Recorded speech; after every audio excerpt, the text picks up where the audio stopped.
Graça e paz, amados, tudo bem com você? Tudo bem com a sua família? Está começando mais um podcast Amo Família e é sempre muito bom ter você conosco aqui. Sabe, todos nós gostamos, ou a maioria gosta de podcast, porque a gente aprende com as histórias das pessoas, a gente aprende com as experiências das pessoas. E é muito bom. É por isso que a Bíblia é um livro que registra histórias e experiências de homens de Deus. A gente aprende com as vitórias e a gente aprende também com as derrotas. A gente aprende com as experiências que as pessoas vivem, e isso é muito importante. O podcast tem essa característica muito especial. Bom, eu quero que você já dê um like, para que o YouTube entenda que o nosso canal é relevante, a nossa mensagem também, e mande a nossa mensagem para mais gente, já começa aí dando um like, ok? E hoje eu estou recebendo aqui um querido, um precioso amigo, pastor Ismael, que veio lá da África, lá da Angola, lá de Luanda. Bem-vindo, Ismael. É um prazer tê-lo aqui, viu? Prazer enorme. Aliás, deixa eu cumprimentar toda a audiência. A todos paz e graça, é um prazer enorme estar aqui, pastor Josué Gonçalves, acho que é a quinta vez que eu estou no Brasil, né? Isso. E pronto, estar aqui é sempre um prazer. Muito obrigado, pastor. Muito bom. O pastor Carlito Paes disse assim para mim: Josué, o pastor Ismael vem ministrar aqui na minha igreja e eu faço questão que ele esteja com você, porque ele ficou devendo aquela liberação. Aquela liberação. O Carlito realmente ele é um amigo, não é verdade? E o pastor Ismael veio pregar aqui no pastor Carlito Paes, lá na igreja da cidade de São José dos Campos, e tirou esse tempinho para estar conosco, e eu estou aproveitando aqui para a gente conversar um pouco.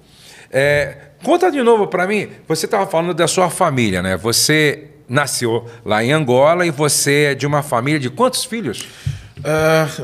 Eu sou de uma família, é interessante isso, eu sou de uma família. Minha mãe teve 10 filhos, mas meu pai não teve 10 filhos só não. Tá? Minha mãe teve 10 filhos, faleceram 2.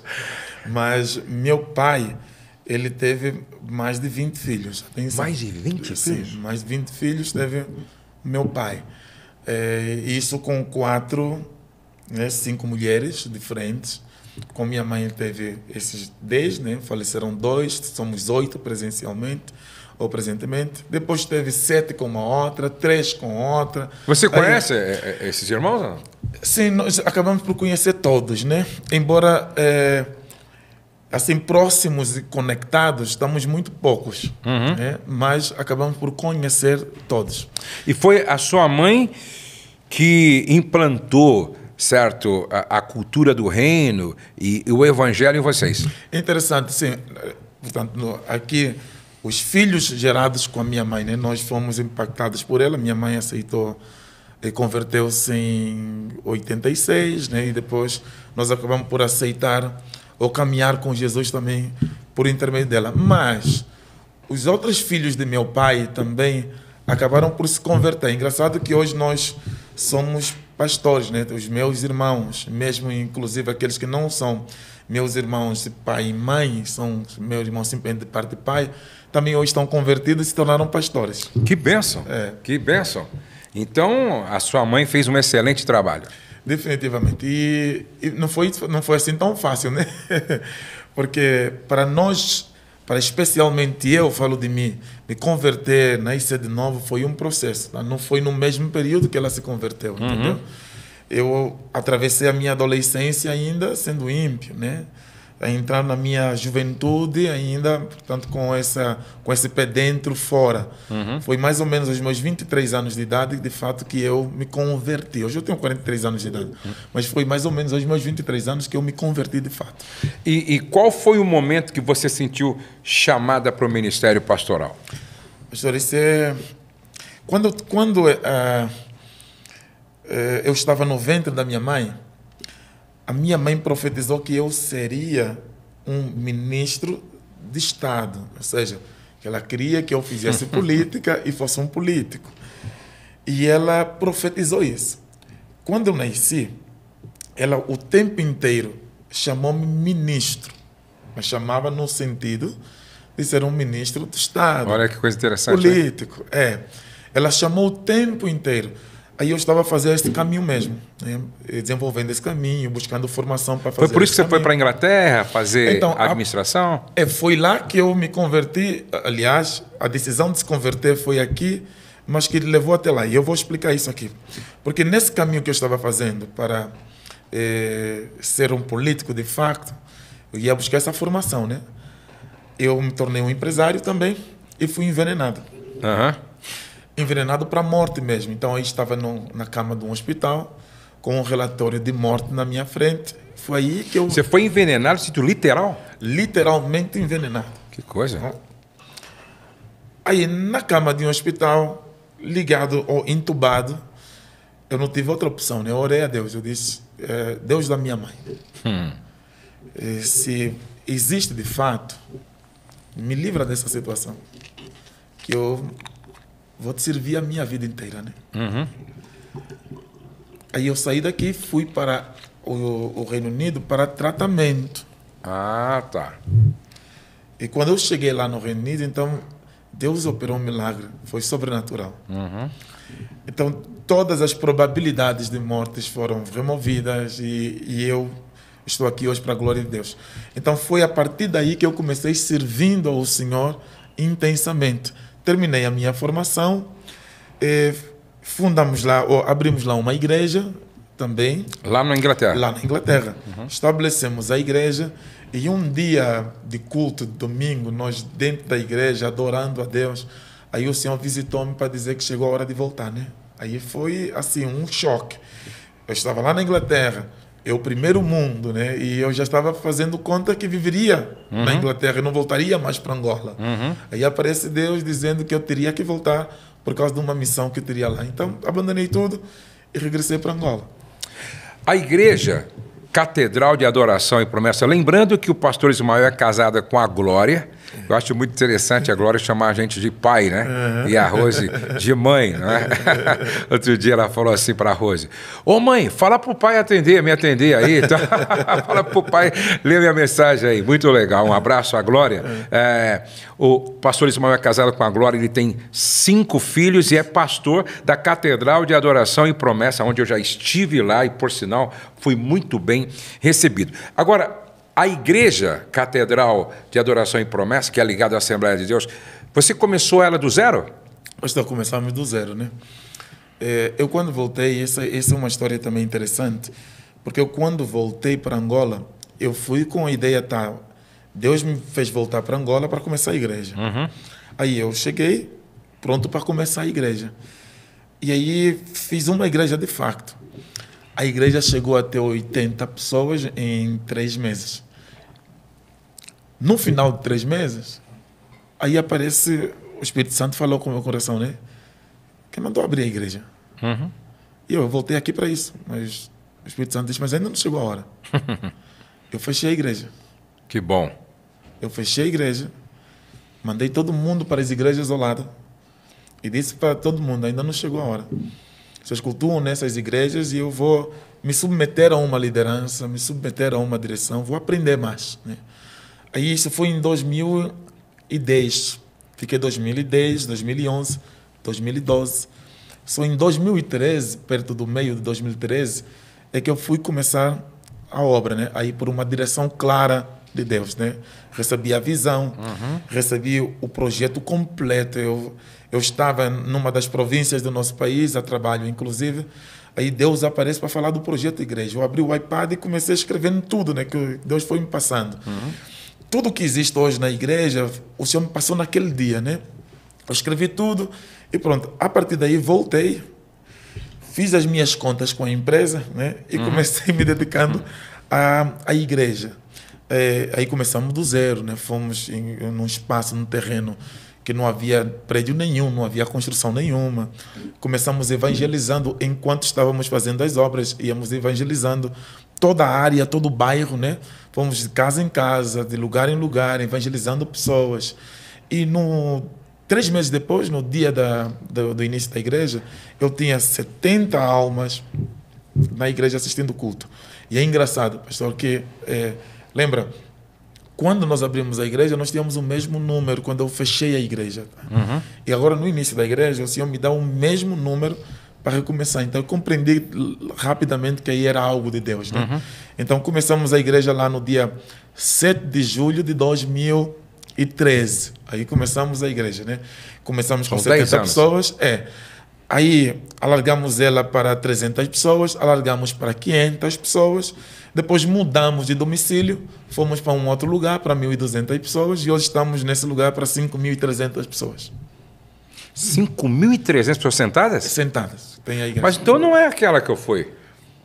Peraí. Eu acho que você mudou, hein? Eu acho que é a mesma. Não, se eu foi em 2020, já era. Era aquele lugar, aquela igreja para 5.300 pessoas. Meu Deus, eu não tinha noção. Já foi em 2019. Isso,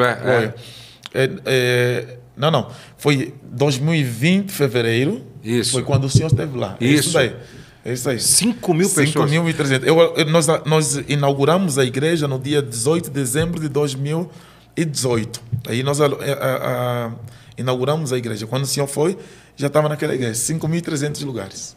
Muita gente. E quantos cultos tem? Ao domingo nós temos 4 cultos, né? Então hoje você tem, em média, quantas pessoas que frequentam a igreja? Em média são 12.000 pessoas. 12.000 pessoas? Sim. Em apenas 10 anos? Em 10 anos de igreja. Deus foi muito bom conosco. Muito bom. Muito bom Muito bom. Agora, Ismael, se fala muito, principalmente aqui quando nós falamos sobre a África, né? Se fala muito da força que há nesse lado espiritual de feitiçaria. Até onde isso é verdade realmente? Eu quando estava falando lá no Pastor Carlito Paz, eu inclusive falei um bocadinho sobre isso quando pregava. Eu dizia que as nossas lutas em África, espiritualmente falando, são diferentes das lutas espirituais do Brasil. Né? Uhum. Nós temos lutas reais, né? Uhum. Por conta dessa realidade. É real que feiticeiro voa, é real que cai, portanto, voando, é real. Nós temos essa realidade, nós temos essas experiências. Uhum. E nós temos essas experiências não porque alguém veio nos contar, não, porque nós vivemos isso de fato. Essa história eu já ouvi umas histórias assim que você fica, meu Deus, de que um espírito, sei lá, entrou numa cobra ou entrou num jacaré para atacar alguém. Isso existe mesmo? Nas regiões mais... nas aldeias, há histórias como estas. Uhum. Mas eu posso lhe contar as minhas próprias experiências, né, com o povo que Deus deu a graça de liderar. Eu já tive situações de pessoas, pastor, que foram para a cama dormir, vivem sozinhas, e acordaram com sêmen no seu corpo, arranhadas, feridas de facto. Como se alguém tivesse... Fora da cama, como se alguém tivesse estado lá. E as portas estão todas fechadas. Que coisa. Não houve romper de nenhuma porta. E quando você conversa com a pessoa, o que ela vai dizer? Que ela teve um sonho. Uhum. E o sonho aconteceu como ela encontrou na realidade. Uhum. Entendeu? Ela vai contar o que aconteceu no sonho e vai justificar aquilo que estava aí. E ela viveu fisicamente aquilo que ela viveu no sonho. Uhum. Portanto, isso aqui são coisas que nós experimentamos lá. Né? Uhum. Nós já experimentamos situações como uma mulher que levantou-se para sair de casa sem roupa, né? Desprovida de qualquer roupa. Estava a sair de casa porque ouvia uma voz que chamava por ela. E ela saindo, sem perceber como estava, até quando chegou na porta, houve uma outra voz que chamou-lhe. Nesse contexto, a voz do seu pastor, ela disse que ouviu minha voz chamando por ela, e ela desperta e percebe da forma que ela estava. Então, o mundo espiritual é muito real lá. Né? A questão de feitiçaria existe, de fato. Nós Oramos muito contra a feitiçaria, oramos. Nós vimos muitas pessoas que são alvos desse trabalho de feitiçaria, muitas pessoas que estão presas na feitiçaria, né? E coisas assim de arrepiar qualquer pessoa, né? De colocar pelos em pé qualquer pessoa. Tudo isso é verdade. Agora, olhando para a sua realidade, lá quais são, vamos supor, se você tivesse que listar 3 dos maiores desafios no exercício do ministério pastoral no contexto da África, mais especificamente lá em Angola, Holanda?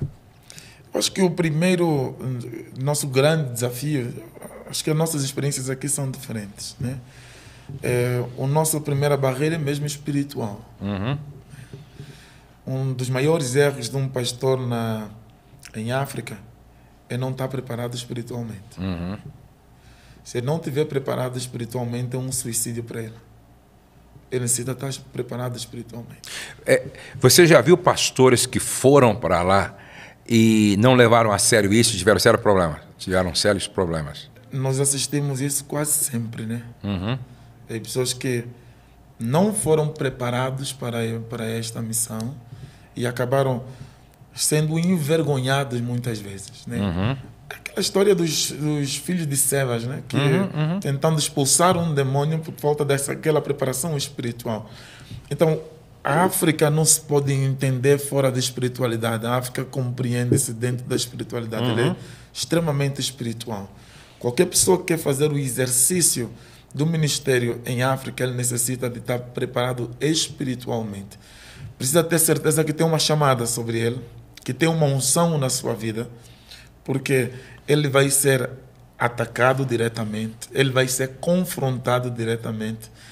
Há infiltrações de feiticeiros dentro da igreja para atacarem pastores e a igreja.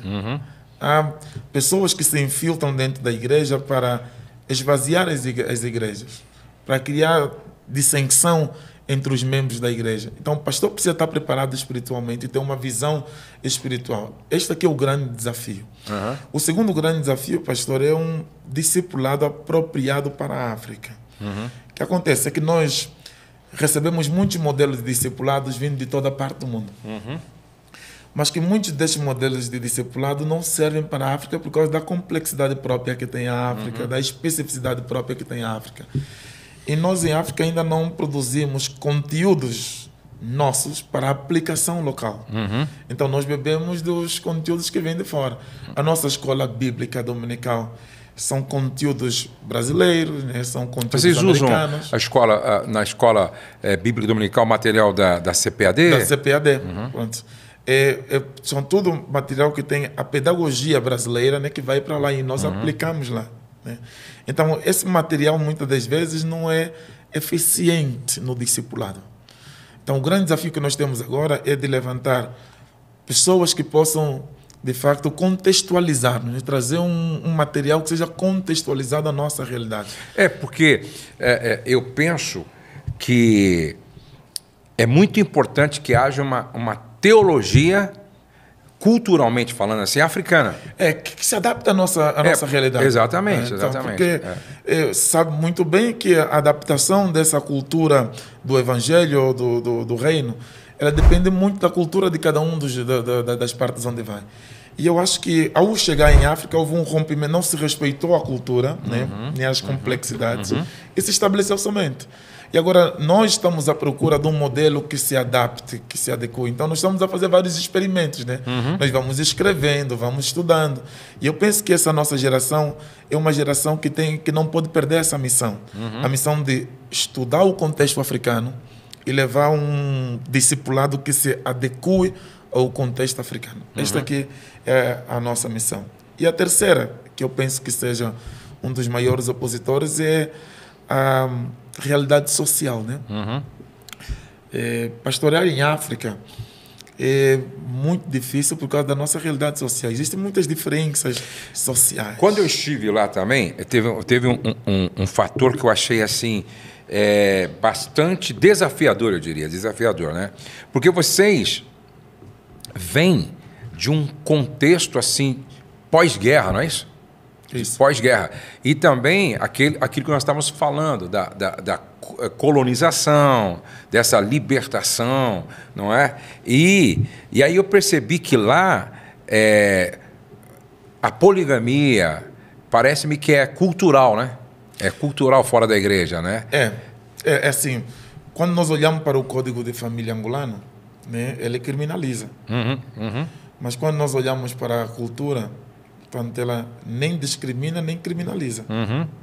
Então é muito comum encontrar ainda situações como estas. A igreja está fazendo um grande trabalho para vencer isso, né?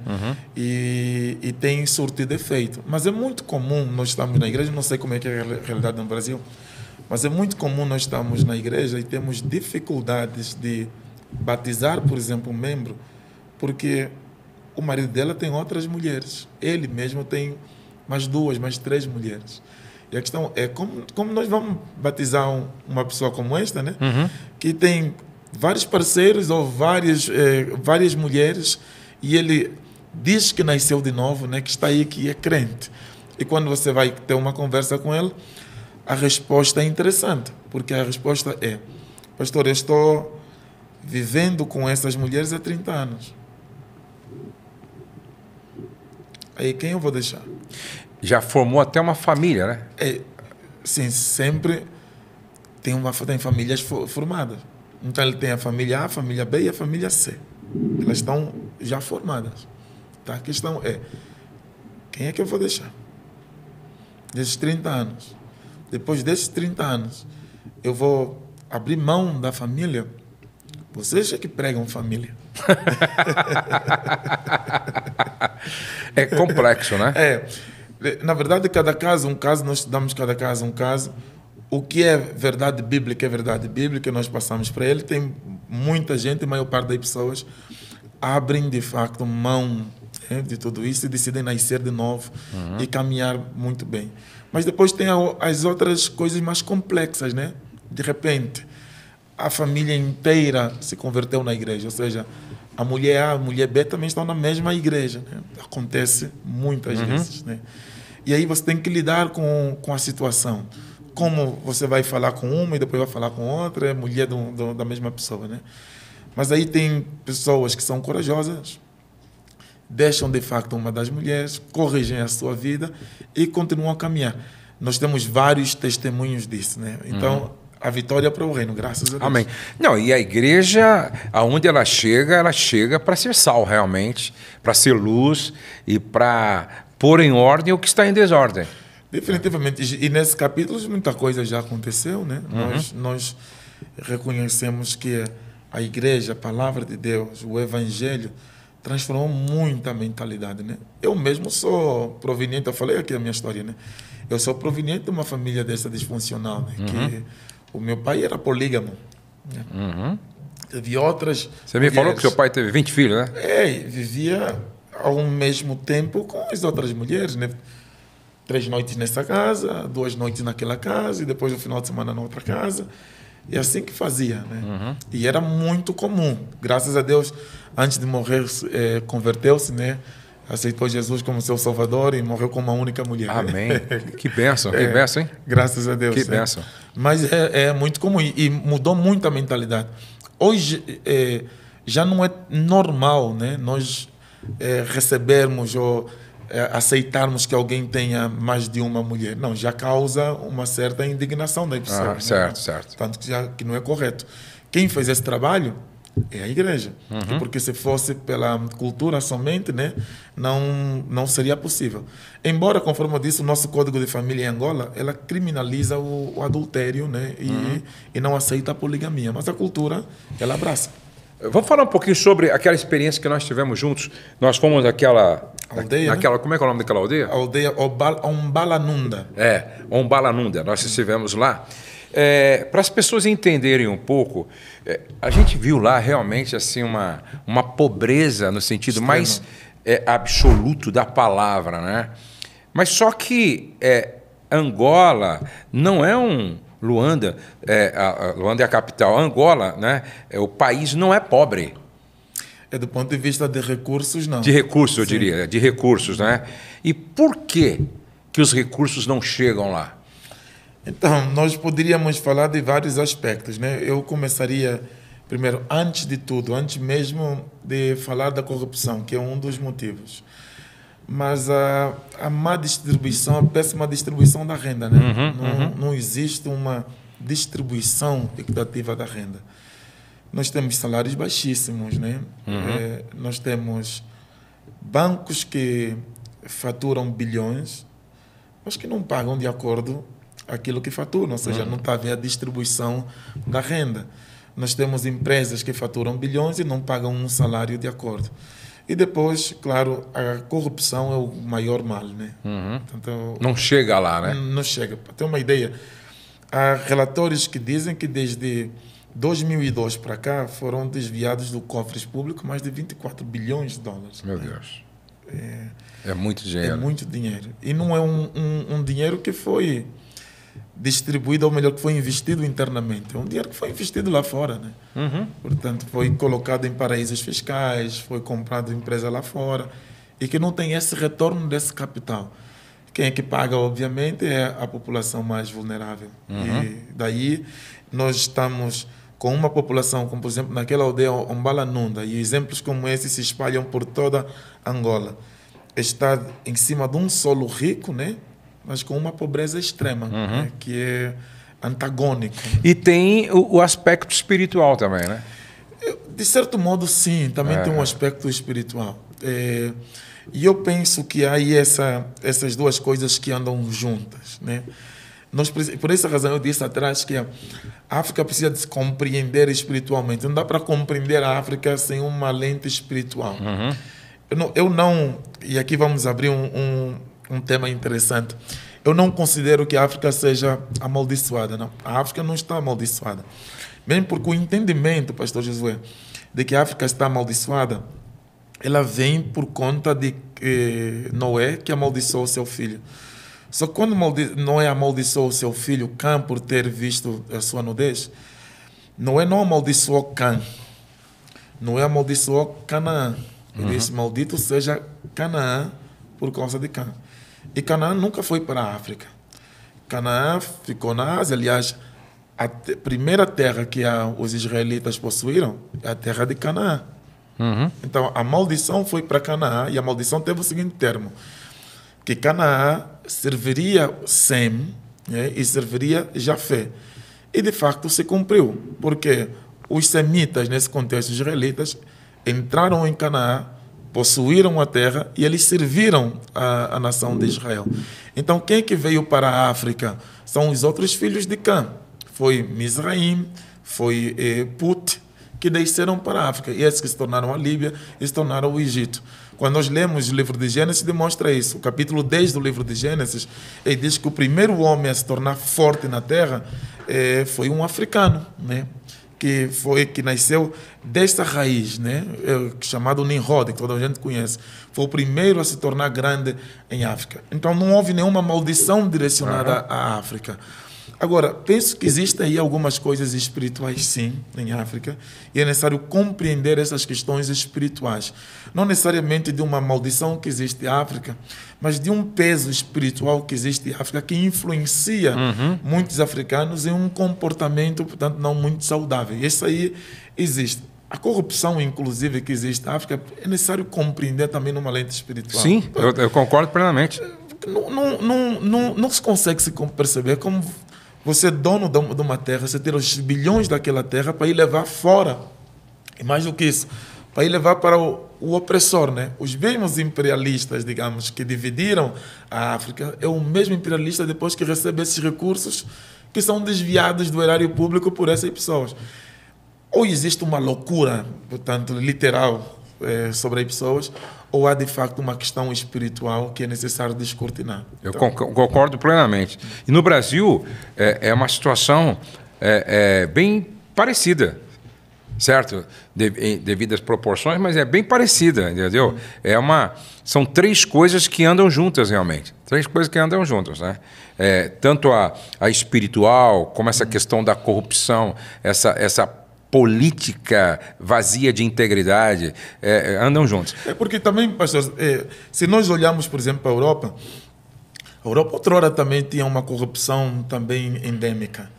Mas a presença da igreja, a certo ponto, ela acabou por corrigir isso, né? Sim, porque sim. essa transformação Sim. ocorreu muito por causa da igreja. Quando nós olhamos para o Reino Unido, por exemplo, a Inglaterra, nós vemos o papel que o Exército da Salvação teve em questões sociais e como, inclusive, o próprio governo imitou o modelo da igreja, né? Então, muito daquilo que é o modelo humanista da Europa, na verdade, é um modelo cristão que a Europa imitou e fez essa transição para humanista. Ótimo. É verdade, eu concordo com isso. Inclusive, a própria reforma, não é? Ela contribuiu para muitas coisas, entendeu? Política, arte, certo? E sem dúvida alguma, aonde o evangelho se estabelece, há uma reorganização, não é? O evangelho começa a colocar as coisas em ordem, e eu creio muito nisso, tá? Agora, vamos falar um pouquinho do seu livro. Eu gostei muito dessa ideia que você falou, que você tinha uma mentalidade sobrevivente. E você está escrevendo. Fala um pouquinho para nós dessa mensagem. Pastor, é o que eu identifiquei, né, em mim. Isso foi muito evidente quando eu saí de Angola. Nós passamos, e eu disse aqui, 30 anos de guerra. Né? Esses 30 anos de guerra, sem a pessoa perceber, ela formata a mentalidade do indivíduo. Quando você está em guerra, você não faz muitos planos a longo prazo, você faz planos a curto prazo. Você não tem muita certeza do futuro, né? Porque a qualquer momento você pode morrer. Então eu comecei a perceber que a pessoa tem uma mentalidade de sobrevivente. Ou seja, a pessoa foi formatada para sobreviver, não para ser bem-sucedido. Uma mentalidade de sobrevivente, ele diminui as suas expectativas em relação à sua vida. Ele cria crenças limitantes, ele acredita que não adianta fazer tanto, investir tanto, correr tanto atrás, porque a qualquer momento você pode até morrer ou ainda você pode edificar alguma coisa e ser destruída. Mentalidade de um sobrevivente. Então, a pessoa vai produzindo naturalmente isso, né? Ela vai reproduzindo em todas as áreas da sua vida e ela não percebe. Né? Então, ela vai criando os seus próprios limites porque estou simplesmente sobrevivendo. Um exemplo disso é, por exemplo, Isaac. Né? Isaac estava com uma mentalidade de sobrevivente. Ele aprendeu isso com Abraão. Quando veio a crise, o que ele disse? Eu vou para o Egito. Tem uma crise aqui, eu vou embora. Deus apareceu para ele e disse, não desça para o Egito, mas habita na terra que eu lhe disser, porque você vai prosperar. Agora, ele tinha que romper a sua mentalidade e compreender que ele não é um sobrevivente. Ele nasceu para dar certo, para ser bem-sucedido. Então, eu comecei a perceber que muita gente tem essa mentalidade de sobrevivente. Eles próprios se autossabotam, né? Se limitam, fecham-se, por causa dessas crenças. Ela não acredita que seja possível. Como é que depois de uma guerra ou diante de um cenário como esse, por exemplo, a África com todos os problemas sociais, como é que um africano vai conseguir entender que é possível ele dar a volta por cima e se tornar relevante no mundo inteiro? Ele precisa de quebrar essa mentalidade sobrevivente. Né? Compreender que não é só sobre sobrevivência que ele tem que responder, mas ele está aí com um potencial para dar resposta. E viver com uma visão de futuro, né? Com uma visão de futuro grandioso ainda, né? Um futuro grande, né? Pastor, porque se a pessoa não se confronta, ou seja, o confronto não gera evolução para ninguém. Tá? É o confronto. Se você não se conforta, você foge o confronto. Mas se você se confronta, você foge o conforto. E você cresce quando você começa a enfrentar esse conforto. Né? Você começa a compreender a necessidade de se expandir. É bem interessante o que diz, por exemplo, lá em Eclesiastes capítulo número 3. Né? Há tempo para todas as coisas. E ele depois diz que há tempo de juntar as pedras e há tempo de espalhar as pedras. Acho que é aqui no versículo número 5. Né? Você junta e você espalha. Ou seja, há tempo que você junta as pedras e no contexto israelita era por conta da semeadura. Né? Para semear era necessário recolher as pedras, você semeava, e depois para colher era necessário espalhar as pedras para o inimigo não entrar para colher. Né? Então há tempo para isso. Há tempo para você se expandir. E a pessoa precisa de compreender essas estações da vida. Há tempo, de fato, que a pessoa vive sobrevivendo, mas é o tempo que a pessoa tem que se expandir. E a mensagem da Bíblia, e isso que é mais interessante, pastor, a mensagem da Bíblia, desde o início, ela é de multiplicação. No início a Bíblia diz que quando o Senhor vai criando todas as coisas, a ordem que Ele dá toda a sua criação, inclusive a criatura, é de multiplicação. Ele faz, por exemplo, forma a terra. Ele diz que a terra produza as árvores segundo as suas espécies e que estes produzam os seus frutos segundo as suas espécies. Então é reprodução. E depois, quando ele olha para as águas, é a mesma coisa, que as águas produzam peixes, que os peixes reproduzam. Para os céus também é a mesma coisa, que os céus produzam as aves e as aves se reproduzam. E ele cria aí o ecossistema, né, de reprodução contínua. Né? Para o homem, quando olhou, também disse a mesma coisa. Multiplicai-vos, enchei a terra. Então, a mensagem é de multiplicação. Quando vocês chegam para Jesus, ele entrega talento para 3 pessoas. Um, outro 2, outro 5. A mensagem, multiplica. O que não multiplicou foi chamado de servo infiel e recebeu maldição porque não multiplicou. Entendeu? Por quê? Porque ele decidiu sobreviver. Ele pegou no seu talento e disse, eu conheço o meu Senhor, eu quero viver, quero sobreviver somente, então vou guardar o meu talento, porque eu estou aqui para sobreviver. Os outros 2 têm a mentalidade de crescer, para ser bem-sucedido. Eu vou investir.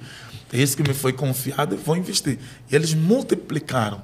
Quando o Senhor voltou, ele chamou de fiel aqueles que multiplicaram e infiel aqueles que não multiplicaram. A mensagem de Jesus de João capítulo 15, lá da videira verdadeira, é de multiplicação. A mensagem de Jesus, depois de ter ressuscitado, está com seus discípulos, enviou para o mundo para multiplicar. A mensagem do Evangelho é multiplicação. Entendeu? É para pessoas ser bem-sucedidas. Quando Deus aparece para Josué, a mensagem foi a mesma. Josué, eu sei que você está triste porque Moisés morreu. Eu sei que você está angustiado porque Moisés já não está no seu meio. Mas eu preciso que você tenha atitudes corretas para conseguir vencer. Número 1, cuida das tuas emoções. Tem que ter bom ânimo. Tá? Sem ânimo não vai ser possível. Tá? Então aqui a sua mentalidade precisa estar preparada para isso. Número 2, tem que ser corajoso. Você vai enfrentar aí lutas, oposições, você vai ter que ser corajoso. Você não pode parar por causa de uma circunstância ou por causa da complexidade da circunstância, você vai ter que avançar. Então você vai ter que ser forte e corajoso para poder enfrentar. Agora, quando você tiver alguma dúvida, medita na lei, tá? Dia e noite, porque ele é que vai te conduzir prudentemente. Ou seja, aí nós caímos no livro, né? Que é esse livro que nos faz romper. A Bíblia Sagrada diz que quem está em Cristo, nova criatura é. As coisas velhas já passaram e tudo se fez novo. É a meditação. Aí você encontra quem você é de facto em Cristo. Né? A identidade. A identidade de facto para a pessoa romper com tudo que teve lá atrás. Então, por essa razão, eu chamei esse livro de romper. Porque eu analiso, portanto, tudo isso baseado, partindo de mim mesmo. Eu um dia tivesse essa crença de sobrevivência, vivia somente sobrevivendo. Desde que eu quebrei esse sentimento de sobrevivência, pastor, eu consegui romper, né? Amém. Nós estamos aqui a celebrar 10 anos com 12 mil almas que são ganhas, né? Isso é um rompimento, é um feito. Meu Deus. Em qualquer parte do mundo, porque a pessoa compreendeu isso, né? Compreendeu o quê? É necessário romper, é necessário remover as estacas e esticar as tendas para poder crescer. Daí que é romper. E muita gente necessita disso. Meu Deus, meu Deus. Eu tenho falado, assim, eu sempre dou uma palavra aqui nos eventos que a gente promove sobre mentalidade de abundância e mentalidade de escassez. Né? E eu falo um pouquinho sobre a mentalidade de um cidadão do reino. Porque no reino de Deus, tudo aponta para a abundância. É isso mesmo. Tudo. Né? Se você pensa na chuva, entendeu? A chuva, quando cai de forma abundante. Outro dia alguém me disse assim, pastor, um agricultor, ele me falou, 1 grão de milho plantado pode produzir 500 grãos. Olha isso. 1 grão de milho. Então isso aponta para a abundância. Eu até uso um pouquinho assim uma figura, né? Eu uso uma figura que eu falo assim, no céu as ruas são de ouro, ou de paralelepípedo, ou de ferro, né? Ou de piche. São de ouro. Aí alguém diz, não, mas é porque o que é mais precioso aqui na terra, lá no céu serve de piso, serve... Não, eu até entendo, mas a Bíblia poderia ter usado uma outra expressão. Agora, o ouro aponta para abundância ou escassez? Abundância. os muros são de pedras preciosas. Parece que tudo aponta. Parece não, tudo aponta para a abundância. Aí eu gostei de uma fala de um pastor, né? Muitos dizem assim: não, mas Jesus era pobre. Ele não tinha onde reclinar a cabeça. Aí o pastor disse assim: Jesus era um bilionário, tirando onda de mendigo, para nos ensinar lições que de outra maneira nós não aprenderíamos. E a Bíblia diz que ele era rico. Ele é rico, se fez pobre. Bem interessante isso, bem interessante isso. E era isso mesmo. E é isso mesmo. É o rei que se fez plebeu, né, para habitar entre nós. Entre nós. Então, aí até ele brinca, ele fala assim: um Jesus que multiplica pães e peixe e alimenta a partir de 5 pães e 2 peixes 15 mil pessoas, é pobre? E ainda sobra 12 ainda. Ainda sobra 12, é pobre. Inclusive apontou para a abundância também, porque diz que todos comeram até se fartar, ainda sobrou. Aponta para a abundância então, também. A gente precisa realmente vencer essa mentalidade de escassez, que tem tudo a ver com o que você está falando de uma mentalidade de sobrevivência, entendeu? E sem contar, pastor, que eu tenho dito para as pessoas que tudo que Deus precisava entregar para alguém, para ele viver abundantemente, ele já tem. Exatamente. Já foi entregue já. Está dentro de cada um de nós. Dentro de cada um de nós. É. Né? Por isso que alguém diz assim, ó, visão é você enxergar uma floresta dentro de uma semente.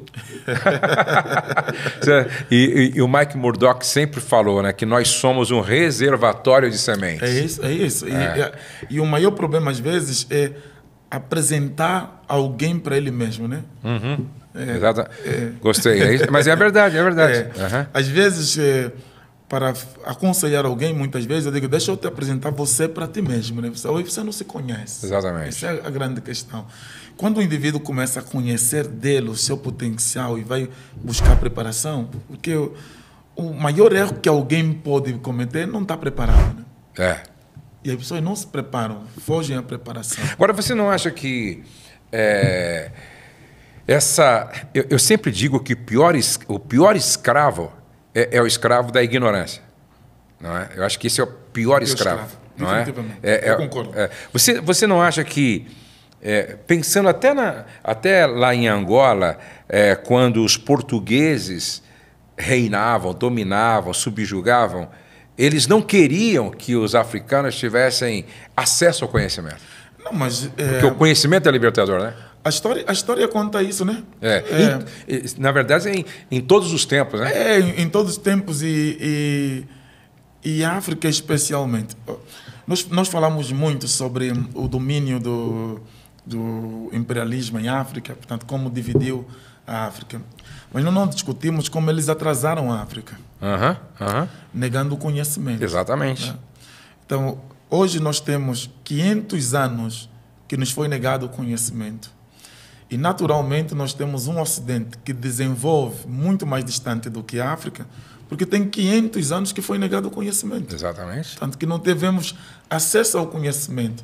Então, não é nem justo nós olharmos e nos compararmos. Não é justo. Hoje, o que as grandes potências deveriam fazer, e isso nós precisamos começar a discutir, é começar a ir para a África, em cada um dos países da África, tirar mais de 1000 jovens anualmente para colocar nas universidades deles, para dar a formação e a preparação e voltar para a África. Exatamente. Era o melhor que nós precisávamos. Não é de recursos financeiros que nós precisamos. Porque você vai dar recursos financeiros na mão de gente despreparada, ele vai se perder completamente. Então é necessário dar o conhecimento das pessoas. E eu não acho só que foi num período colonial que foi negado esse conhecimento, pastor. Eu acho que a esta altura também negam esse conhecimento, negam o acesso a esse conhecimento. Então, hoje nós estamos a ver, por exemplo, uma comunidade europeia, o Ocidente. Em fevereiro desse ano anunciaram um pacote de 300 bilhões de dólares para investir em África. 300 bilhões de euros para investimento em África. O investimento em África dos 300 bilhões de euros é para energias renováveis, né? E para a tecnologia. A África não precisa disso. Exatamente. A África tem recursos suficientes para gerar energia. Não precisamos disso. Nós precisamos de investimento na educação, de fato. Percebe? Quando é que vão anunciar esses 300 bilhões para a construção de universidades, né? Para enviar toda a cientificidade que tem no Ocidente e levar lá para a Europa? Exatamente. Quando é que vão decidir colocar? Vamos colocar lá um laboratório, né, de pesquisa lá em África.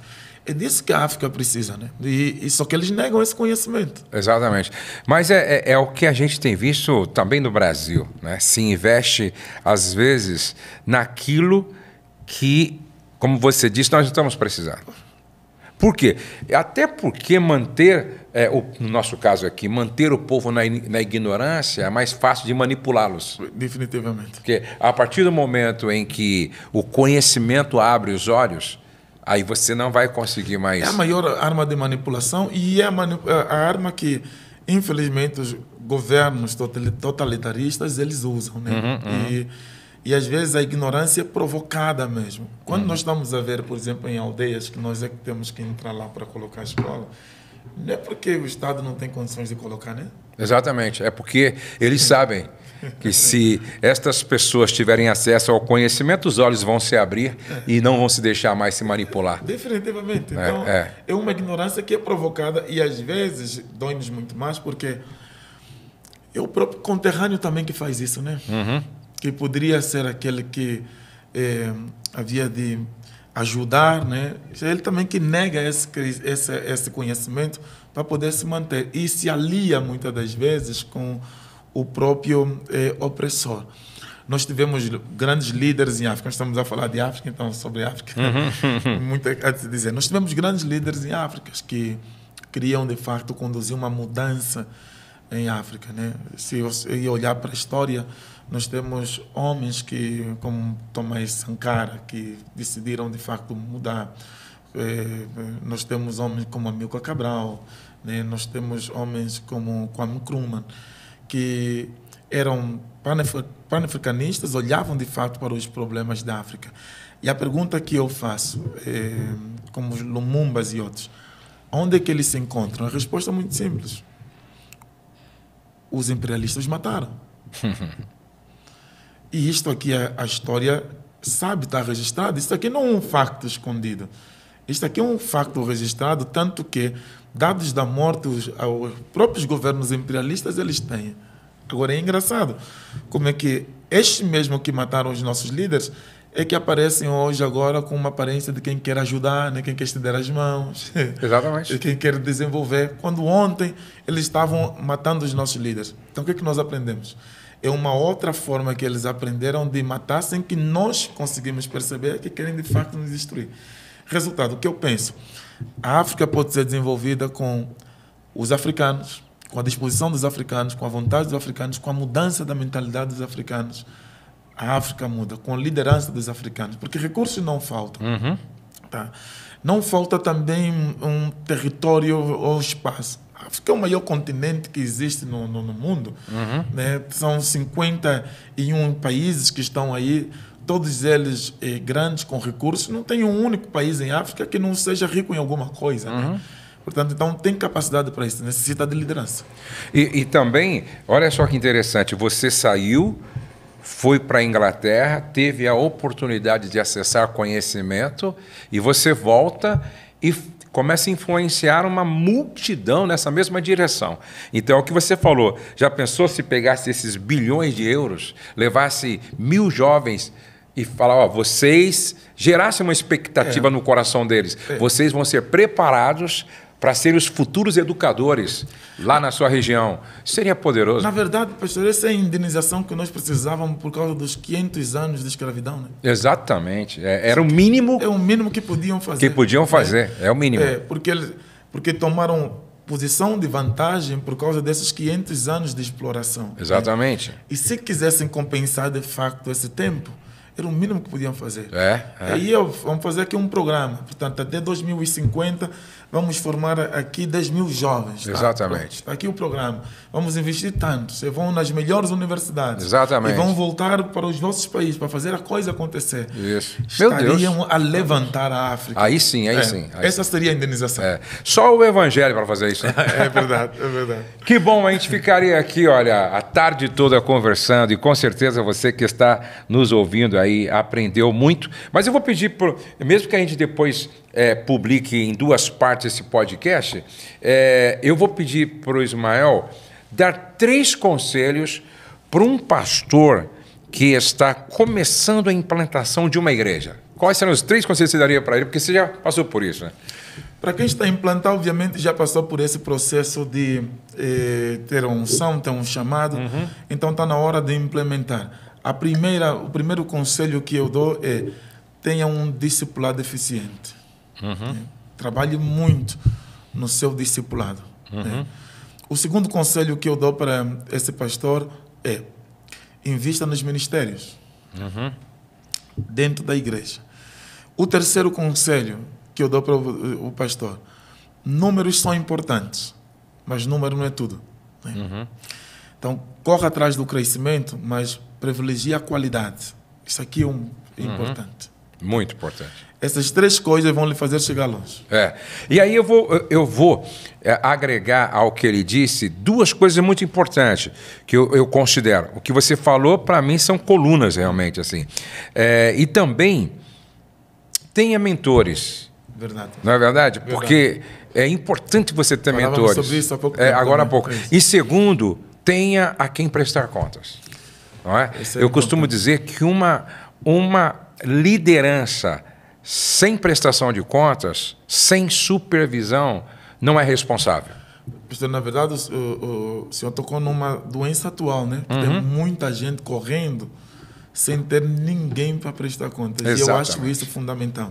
Você sabe que muitas das vezes, eu sinto-me confortável exatamente por causa disso. Eu tenho a quem prestar contas. Isso ajuda a se proteger, a se disciplinar, inclusive, porque você tem a quem prestar contas. Eu costumo dizer que a prestação de contas é um muro que você levanta em torno da sua integridade. Isso. Não é? Isso. Então, é muito importante. Então, além de você ter um discipulado eficiente, além de você não se preocupar apenas com o crescimento, mas também com a qualidade. E o terceiro, você falou? A ministério. No ministério, sim. Falei de discipulado, falei do investimento em ministérios e depois falei que é necessário não se preocupar somente com os números, mas também com qualidade. Exatamente.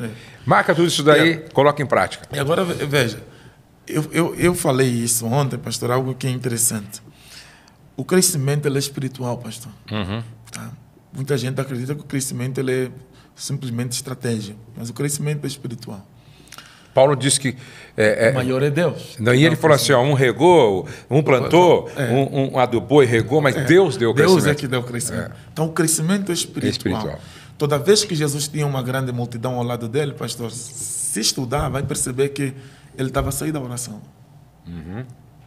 E depois Jesus Cristo disse: ninguém chega até a mim se pelo Pai não for enviado. Ou seja, quem envia é o Pai. Então, ele é extremamente espiritual. Não abandona a oração. Isso, a vida de oração de um pastor, ela é decisiva. Completamente. Ela é decisiva. Foi muito bom. Ismael, Deus abençoe. Obrigado, pastor. Foi uma alegria tê-lo aqui, tá? Muito obrigado. Deus abençoe você, Deus abençoe sua casa, sua família. E não deixe... Qual que é o endereço para quem quiser acessar algo lá da sua igreja? No YouTube?